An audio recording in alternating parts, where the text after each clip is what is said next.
My son was killed 2007. His name was Angelo Miller, and it's kind of hard for me because it's like a nightmare. You know, how could they rule that it was justified? And you heard the 911 tape. You heard the police officer saying, "Put your hands up, put your hands up." You heard my baby saying, "My hands are up. I swear to God, I don't got nothing, I ain't doing nothing." But his car got shot from the side. I could see if his car back windshield would have got shot out, that'll show that he's trying to run him over from the back.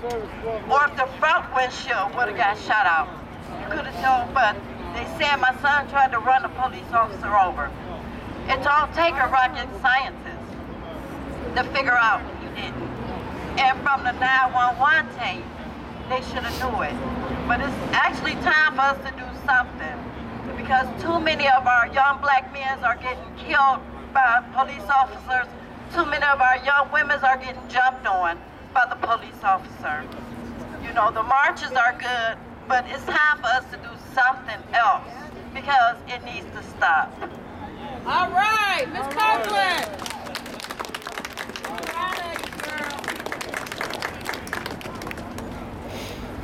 How everybody doing? Okay, I just want to explain something in terms of what we're dealing with, the incarceration of our brothers and sisters. I'd like to deal with, when we talk about free all political prisoners, there's two types of political prisoners. One is the type that understand that there's a political corruption, that understand that the police department is no more than an occupying army, that they're in our community to protect not our interests, but to protect the interests of those who are downtown for year and year and year and year out. The other thing is those brothers and sisters who fight, like you and I, we understand that they grab us, that we understand that we're political prisoners, because we stand up against them. But every poor person, black person, a person of color, that goes in front of these corrupted and crooked judges are political prisoners based upon not having a job is a political setup. Not having special education is a political setup. Having your home shut down is a political setup. The filth that is being put in our community by the city downtown is a political setup. So when our young brothers and sisters are being snatched off the street, they're snatched off the street based not because they are criminals. No, they're based because it's the criminal system that set up the condition that allow these police officers, Negroes, and Caucasians, and I had to say Negroes, because I want those Negroes to know that when you look in the mirror, even Michael Jackson had to tell you to look in the mirror. So we want you to know that before you put that uniform on, you gotta kiss your family. You gotta look at your family. But at the same time, you ride through other neighborhoods, other communities, and disrespecting our youth. As of today, once again, as member of the New Black Panther Party, we say this: oppression breeds resistance. Oppression breeds resistance. Yes. And I like to say this again: doo-doo stinks. And if you keep bringing that in the community, what is going to end up happening? We're going to grow a garden, and that garden's going to weed out the poison ivory that come into our community, poison our young brothers and sisters, our winter sisters. I'm not afraid to be a freedom fighter. The secret of being a freedom fighter is to have no fear. It's to have no fear. So I end this by saying this: long live the freedom fighters, brothers and sisters, forward, straight ahead, backwards, never. Victory will be ours.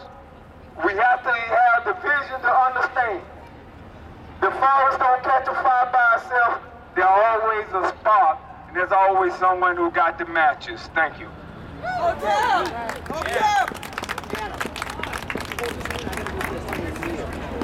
Hello, everybody. Hi, my name's Marilyn Lowry, and I'm just going to reiterate everybody. everybody know about this Mason corruption going on, and the reason why I'm sitting here talking about him, first of all, I did 22 years in prison, so I know how the system works, how it is, the whole 9 yards.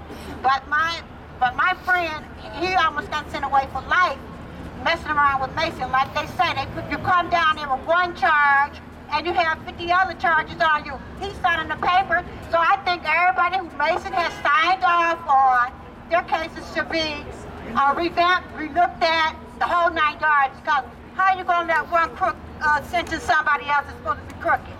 I mean, come on. I mean, that's our taxpayer money. We're paying it, but it's everybody. It's not just me. It could be you next time. It could be your mother, sister, or brother. So I'm just re-saying that Mason needs everybody who went to jail behind him should be revamped, relooked at as far as they can do it. Because I don't think it's fair. He finna get out there. He finna get out of corruption. But look at all the people lives he can destroy. Look at all our people we got in jail. Like I said, I've been down there 22 years. I know people down there who probably didn't do a case and got all the time because of the Justice Center said, oh yeah, we're gonna sentence them. And you know why they do it? I'm gonna tell you why they do it. They do it because you work, you paying your taxpayer money. They want that money. As long as they keep you in prison, they're gonna get some dollars. That's why they want to keep as many people as possible in jail. So wake up, people.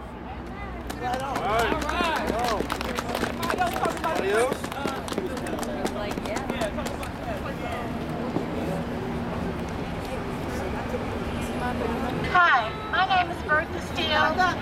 My name is Bertha Steele, and I want to tell you, like most parents, I did what I could for my son.